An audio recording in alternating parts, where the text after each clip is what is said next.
calls me from out of the pit.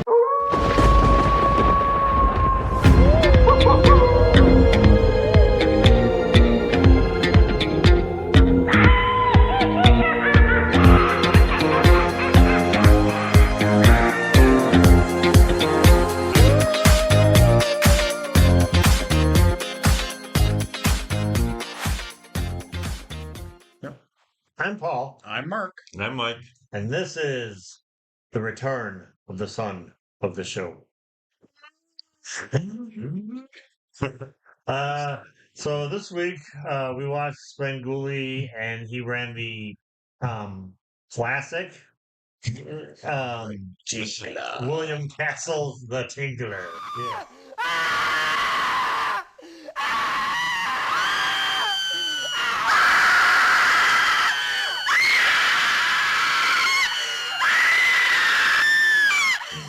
Thoughts? Anybody? If you want to start, that's fine. Well, I mean, I enjoyed it. I had seen it before. I think Mm-hmm. it's been a long time. It's really gimmicky. Yeah. Mm-hmm. Those scenes where the lights go out and all that, Mm-hmm. and uh, so yeah. I mean, I think probably a little bit to a fault use that gimmick To its detriment, maybe. Yeah. Yeah. But I mean, it was all right. Vincent Price, of course, is always good. Yes. Yeah. Vincent Price never phoned in a performance, even when he phoned in a performance. Mhm. He's always the best part about Mhm. whatever movie you watch, Mm-hmm. particularly when they're bad. And in my opinion, The Tingler is a pretty good example. I mean, I think I mean, I'm not a William Castle fan. Other than House on Haunted Hill, I'm not a fan of the gimmicky Yeah, stuff. for me it was it just retreading 13 Ghosts. Mm. Yeah, And but not in a good way. yeah, I mean, I think vaguely remember liking this the first time I saw it, but that might have been before I saw 13 Ghosts. yeah. And so as a kid.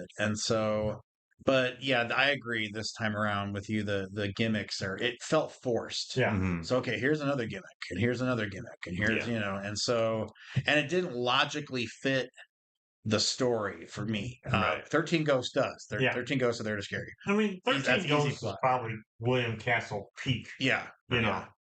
This felt more like the gimmicks drove the plot rather than the plot drove the gimmicks. Right. And so, like, if someone had written it, like, here's a story, where can we put gimmicks in? I think it would have been a better idea. But this felt like, okay, we want to do this. Here's the 10 gimmicks I came up with this Mhm, time. How can mhm. we write a story around it? Mm-hmm. And that's Yeah. why it felt forced to me. And for me, the music killed it. God, that god awful. It felt like 40s romance / film, bad film noir music. It didn't feel Yeah. like horror music. It was as schizophrenic as the plot. Yeah. Because this movie you had the weird guy that ran the theater. You had Mhm. his whole shtick, and you had Vincent Price's whole shtick, and so there were like almost two movies, and then the monster. You had three movies working against itself, and Yeah. that's kind of how I feel about the soundtrack.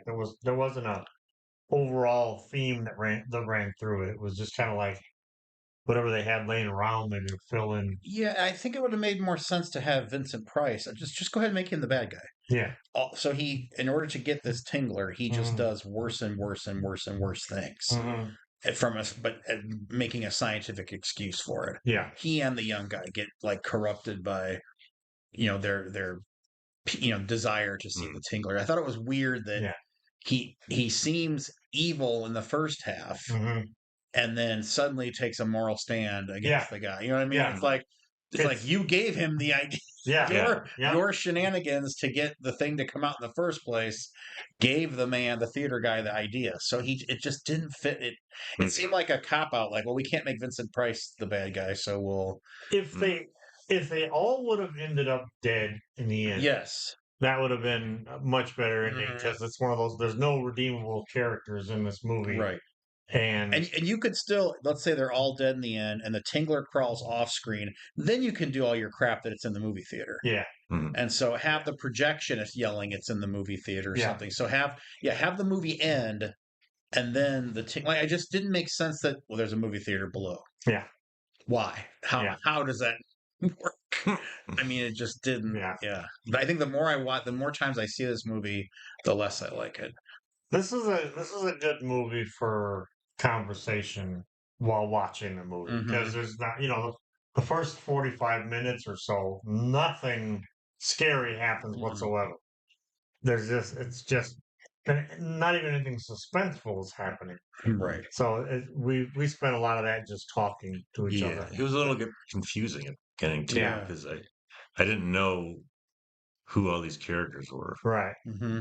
But I guess And they're not that well was his wife established. who was Yeah. cheating on him, but Mhm. they Yeah. don't really explain that. No. Well, we thought the two women were the same character. For a minute. Yeah. It's like, right, because what we need is another plot in Yeah. this movie. Yeah, but Yeah. It just wasn't engaging at all. Yeah.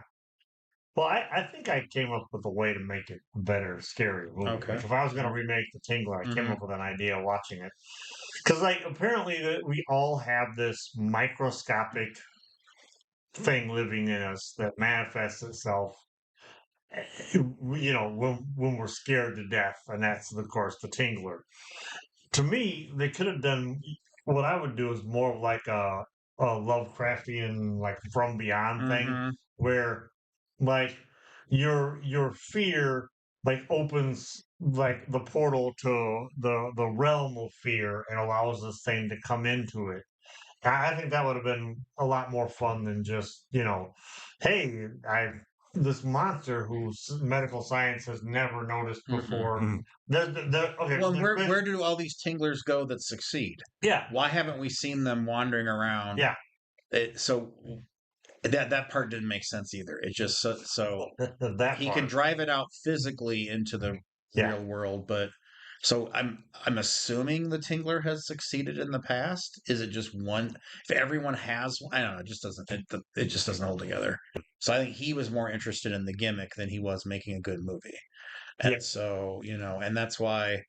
But I mean, of course, this exists before the jump scare technique, but it just I make it scarier then. If you have to put actors in the theater to make to scream, Hmm. it's not a good make a movie that makes people scream. Yeah. Make a really scary movie, and Yeah. and then put Tingler boxes under them. Yeah. So It just seemed like that they were trying to cover too many demographics or something Mhm. because it seemed like it was family friendly, but trying to be scary and trying to be, kind of crime noir right, and failed in all of those. yes. You I mean, I guess it's interesting that the LSD effect, as Sven said, the first time Yeah. it was ever filmed or Yeah. shown in a film. Yeah. But yeah, okay. yeah. But I mean, I did kind of like where they kind of fake you out and make you think that Vincent Price drugged that woman, mhm, and then you find out that it wasn't, it Mhm. wasn't him. and that was to Yeah. me it was kind of effective. But Yeah. I don't know. That's about one of the only things that was effective. Yeah, This is why we watch these movies in Mhm. groups. yeah. It's just more entertaining when we can just sit around and Mm. goof on it. I did think that. I mean, as I'm watching it this time around, the creature, the looks of the creature, especially the horns. But if you turn the Mhm. horns this way Yeah. and have them do this, Yeah. and its effect on people, definitely whoever designed the creature in Star Trek II, Wrath of Khan, Yeah. had to have seen this movie Mhm. because it does the same thing. Yeah. It feeds off fear and then follows madness Yes. and death.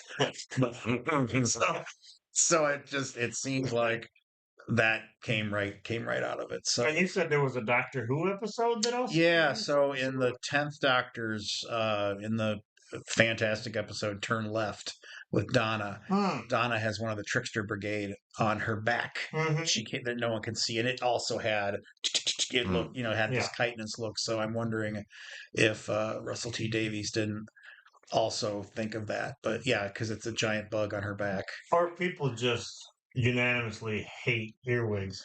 Yes, sure, Mm. yeah, and the idea of just ask Mike Myers and So I Married an Asparagus. So, Yes. so, but anyway, I mean, so I was busy like watching production value and figuring that because it seemed like they weren't interested in the plot, so I wasn't interested in the plot Yeah. this time around. Yeah. I like to like most Vincent Price movies Mm-hmm. generally because he's just such a great performance in pretty much everything he does. So I just think the fake out, which I know I get what you're saying. His character didn't seem consistent to me, and so Yeah, I would I have mean, I liked. agree. I mean, Yeah. first he tricks his wife, Yeah. thinking that he's going to kill her, Yeah, which is pretty nasty. yeah, yeah, It's kind of a mean thing to do. mm-hmm. but I mean but the guy though that owns the theater who Mhm. spoiler in case you haven't seen it tries to kill his wife. Mm-hmm. He's consistently he's off-putting in the beginning. He's a little weird. He always wants to have a beer with Vincent Price for some reason. But Yeah. who wouldn't? Mhm. But he's kind of weird consistently through the whole movie. And then when you find out, yeah, he's one of the bad guys in the movie. Yeah. That part was believable. I'll give the movie that. Mm-hmm. All right, guys. So here's my question. This movie was designed to the Tingler scares you to death, and it really wasn't scary at all. I believe there's a cutoff for when movies stop actually scaring us. But what movies do you guys think scared you enough that the Tingler would have popped out of? Good choice, sure.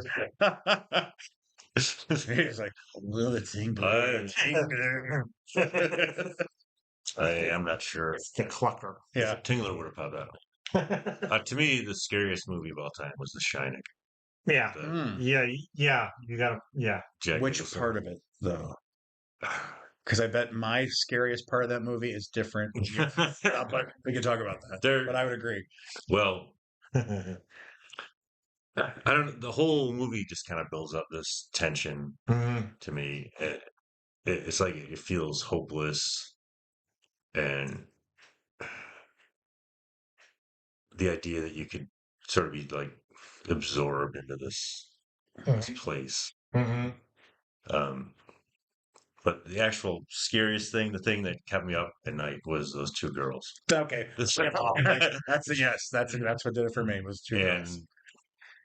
the bathtub scene. Yeah. Was awful. That bathtub scene. I watched that movie just a couple years ago. The first time since it was on like beta when I saw it. And yes, that bathtub scene. I forgot that bathtub scene, and I'm like, I mean, the bathtub scene and the teddy bear scene. Yeah. Those are terrifying. You mean the Or whatever that.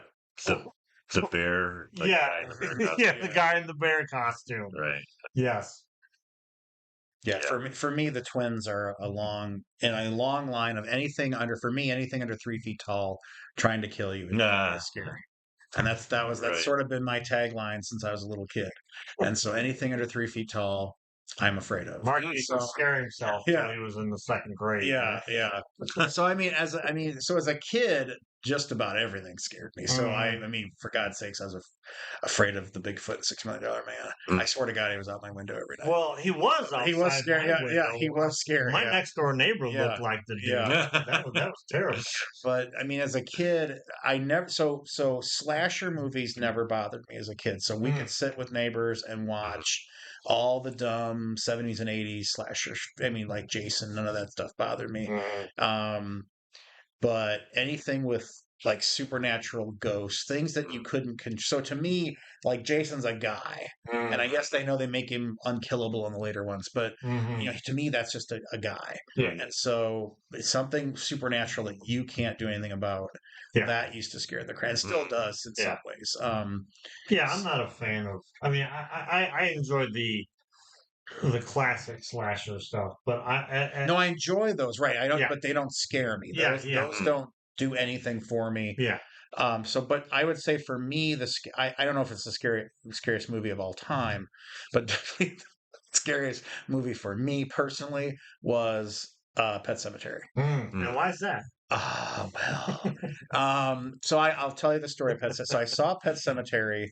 It was just me and two guys friends from who are still friends with after high school. 'Cause I think I was in my 20s when it came out. And so we went and saw it, and the woman in the room with I believe she had spina bifida. Yeah, Spina bifida scared the crap out of me. And also the little boy, not fair, and poor Fred Gwynn Yeah. getting that Achilles tendon. He got it dirty. Yeah, and those two friends knew about my fear because so they took me to that, and then they made me go see the first Chucky movie. Which No. I must admit, and I hate to admit it, but that scared me too, especially when the girls with their babies with the babysitters there. That little pitter pat yeah, is tantamount to the pitter pat of the He Who Kills. Yeah. Yeah. Right. Yeah, so I mean that, but yeah, just the whole Pet Sematary, and so the girl I was with at the time, who was a horror movie fan, wanted to go see it, hadn't seen it, made me go see it, and I will admit on camera to the world that the second time I saw it, I didn't see it. I sat there with my eyes closed. I refused to watch it, and so that movie. I mean, still to this day, I never want to watch Pet Sematary. And so my friends know this, and of course they send me memes of the spina bifida woman. Yeah, but much the way I send you memes from Magic. Yes, well, yeah, which is where the fear comes from, is that damn movie. And I had a Charlie McCarthy ventriloquist doll as a child, which I then made my father burn after. So it's just, I mean, it didn't take much to get your dad to burn anything. No, of course not. Yes, always something burning, including my grandmother. And so, yeah. So, right. But no, that's still, I'll think twice about seeing a movie if I think it's going to have something small, small child or supernatural. Yeah. I mean, but then on the other hand, something like The Omen didn't bother me, but that felt, I don't know, that felt more like a serial killer movie. I don't know why, but for some reason. So those are more like quality kills, you see Right, that part. right, So right. I'm gonna go with Alien.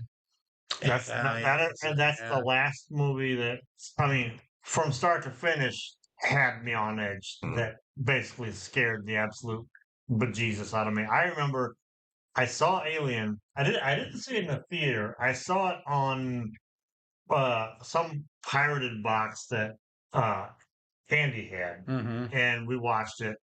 And I remember being so absolutely terrified by it because my older sister and her boyfriend came and got me, and that because I was done spending the night at his house, and it was night, and we're coming down this country ass road, and it's bumpy, and there's music playing, and he's got speakers in the back. Well, the speakers that he had in the back weren't mounted. He did it.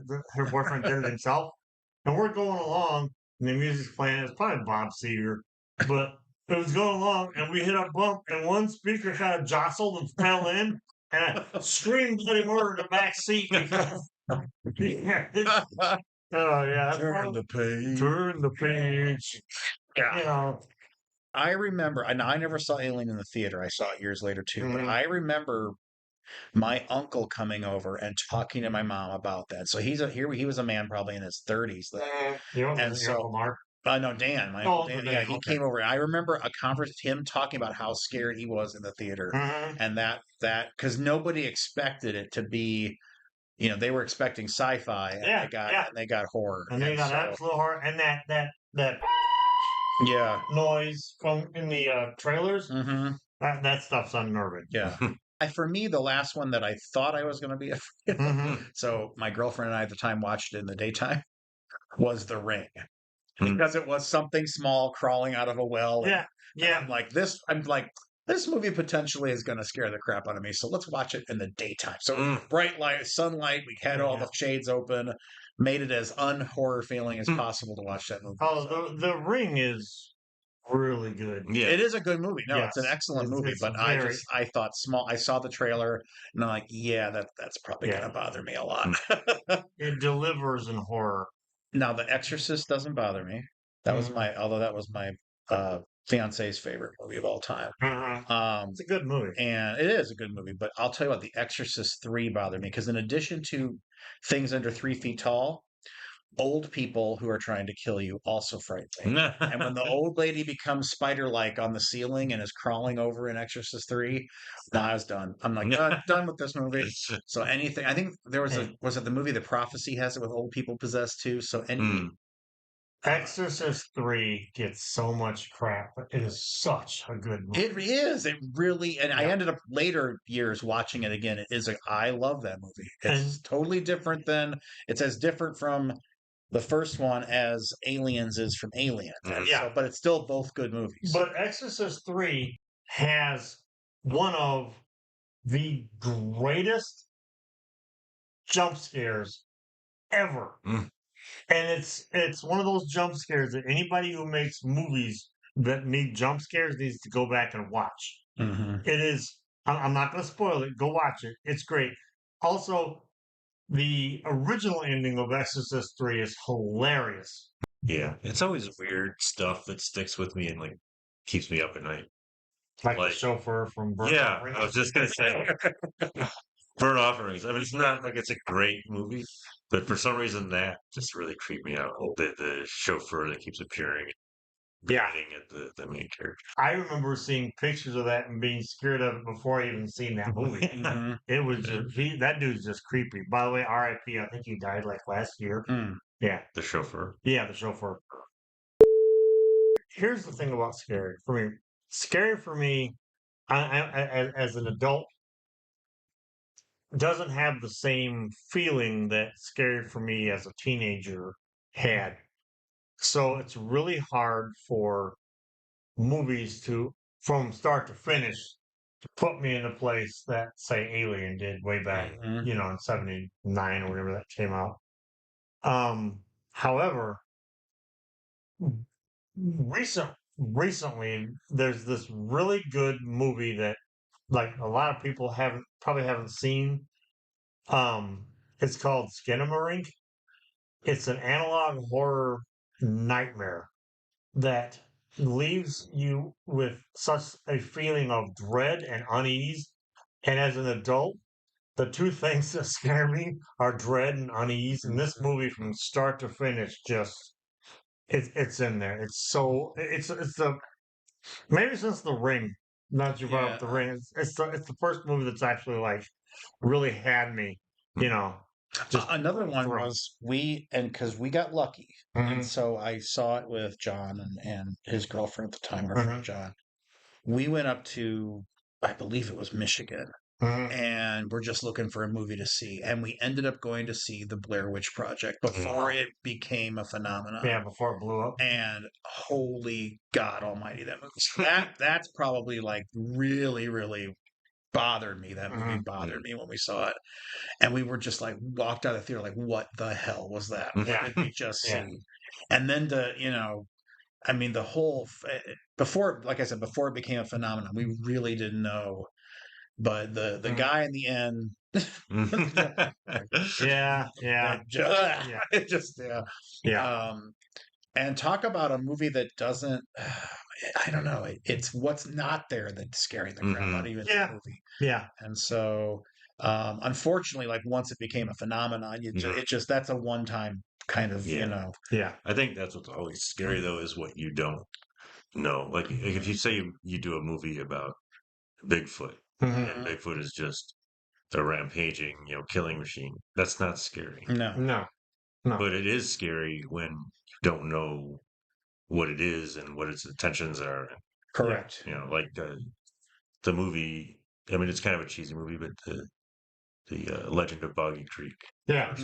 Yeah. Is effective because you don't know that Bigfoot is a mystery. Yeah.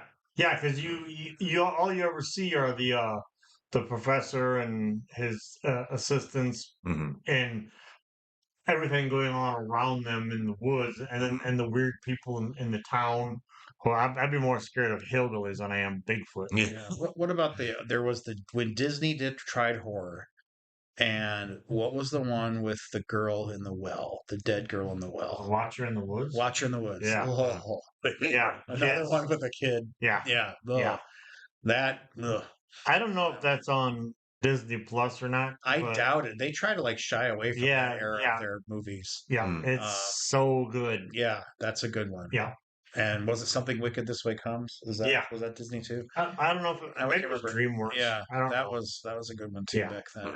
But yeah, and Ghost Story from the was it the 80s? Mhm. Ghost Story. Yeah, Ghost Story's a good one too. That was pretty scary. Because I remember watching that with a friend of mine. We watched one of the the like latest Friday the 13th movie, Mhm. which we were like yawning and Mhm. eating and making popcorn and laughing at more than anything. Mhm. And then he put on Ghost Story, and I'm like, oh damn, we should have watched this with, and then laughed. Yeah. Ghost Story is great because the girl who plays the ghost is creepy AF, Yes. Mhm. and all these great old sentimental actors Mhm. are in this fucking terrifying Yes, movie, yes. and it's so like it takes you out. You're like, no, Unexpected, no, yeah. this there's gonna be oh. Yeah. Nope. Fred Shit, he's nope. not. He's not. Nope. Can't dance his way out of that one. I think we also have to give a shout out to because we're talking about things that scare us, and so and maybe go a little bit left field here, but Sure. have to give a shout out to John Belair's his book scaring the crap out of me as a kid. If we could somehow capture John Belair's in a movie, I think that might be one of the scariest things. Yeah, really. The house, I mean, and the house with the clock on its walls didn't. You don't put Jack Black and make it scary. They made it kid friendly, Yeah. and so That's the problem because when he wrote books like that, he wasn't writing down to the kids. yeah, But if you're gonna make a scary movie and you're gonna put Jack Black in it, you're right. And I love Jack Black. Don't get me wrong. Yeah. I love Nacho Libre. It's one of my favorites. But you're talking down to the kids. The material. It doesn't. Yeah, you're talking down to the material. It doesn't work. yeah, and so for all of you, probably Harry Potter fans that no longer want to be Harry Potter fans, go read House with the Clock on its Walls. If you want to see about a poor kid who gets sort of adopted by wizards. Yeah. But then it's horror. Yes. Way better than Harry Potter ever was. And I swear to God, she ripped off some of Belair's. I think she ripped off Belair's, and I think she ripped off Diane Wynne Jones as well. Because so many, like what is that, the Golden Compass? Yeah. And the Howl's Moving Castle. Yeah. That was one of her books. There's so much that's just There's a whole genre of books in UK. I'm told that not necessarily supernatural, but they're about a kid going away to a private school and meeting new people and all that, and sort of like a coming of age type. So I think she took that and added this. Yeah. Yeah. But yeah, fuck J.K. Rowling. Yeah. Well, and yes. And then also, please Hollywood, if you could make a serious and scary version of the Manitou. Yeah. The Manitou. Well, so imagine reading the Manitou in the era when there was still paneling in people's houses, and my bedroom had paneling, and I was waiting for Miss Squamacus to come out of my paneling at any day. Yeah. And so those books are frightening. There's one scene in that that book where maybe it was Revenge, because there was Revenge of the Manitou, but my bedroom was paneled. Yeah. And there was a storm outside. And I was reading, I was reading it. And I'm laying in bed and I got the covers cupped under my arms and I got the book like this. And I had a necklace on. The necklace was like laying on top of the blanket. And I'm reading this book and it was the seance scene where he comes up out of the table. Yeah. Yeah. And as he's coming up out of the table and and I got pine trees like scraping against the grass, Gravity took over. And my necklace went and it hit my chest. I threw that book in the air. I was so zeroed in on that scene that just scared the crap out of me. All right. Swim bits. Let's think. The song was okay, but because I wasn't as interested in the movie, Yeah. a lot of older bits. Yeah. I You left the room. I left the room and for the only new bit. Gosh darn it! I'll let you two talk about that. I only caught the tail end of it. Oh, it was fun. It was that a running joke about the Tingler was their name in high school, Yeah, or so their nickname in high school, and they all passed around the same bit, which made it funny. And they worked really well. The entire group worked really well together. I yeah, the thought. part I saw at the Yeah. end, I like the crew is having the whole Sven squad. Yeah. That was great. Yeah. Yeah. But and Bill Lefkin just all he has to do is look at the camera. So he's a master. But and I miss I mean I never really was a big fan of Gilbert Gottfried. Yeah. But man, that man knows a lot about horror movies. He And knew so, a lot about horror. yeah, and so it was interesting. I wonder if his podcast is still available. I'm sure it is. Yeah, somewhere. yeah. But yeah, I didn't mind that. I don't mind seeing that part because it's always interesting. So Mhm. All right. Well, we've come to Mike's favorite part of the show, and that is talk where about I Shaq. talk about. Who we did get Shaq Yeah, tonight. we did get Shaq. So Shaq, we're glad you're back. Yeah. Well, I do this every week when we record. I ask my co-hosts about a movie they'd like to see on Sven. I know he's not in charge of what movies he gets. So the question is, what Vincent Price movie would you guys like to see on Sven Uli? Vincent Price to me has always been unusual in that I never found his movies as memorable as just him. Yeah, You know what I mean? He's an icon, yeah, in the truest sense of the word. but I can never like think. I couldn't really name like his one magnum opus. Mhm. But that being said, Dr. Fives. Oh yeah, that's a good choice. That's a That's great such one. a great movie. That's all. Yeah, hands down, great movie. Mhm. Sven's ran it before. He can run it again, and we'll Yeah, watch it every yeah. time.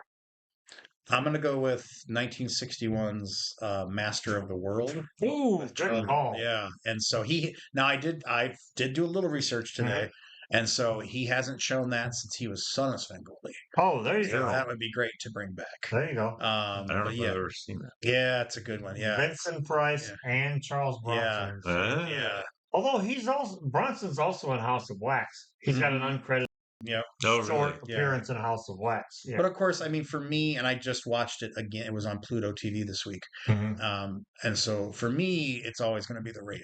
But Yeah, I Raven's mean, great. that's my Yeah. favorite Price movie. Yeah.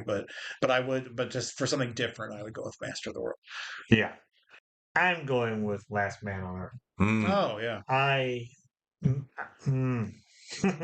Yeah. And that is a one-man show. Mhm. You know, that is a one-man show. It has some of the best, overdubbed narration in the beginning where the clock goes off and he's just like, well, time to get at it. And he Mhm. gets up out of bed and does it all over again.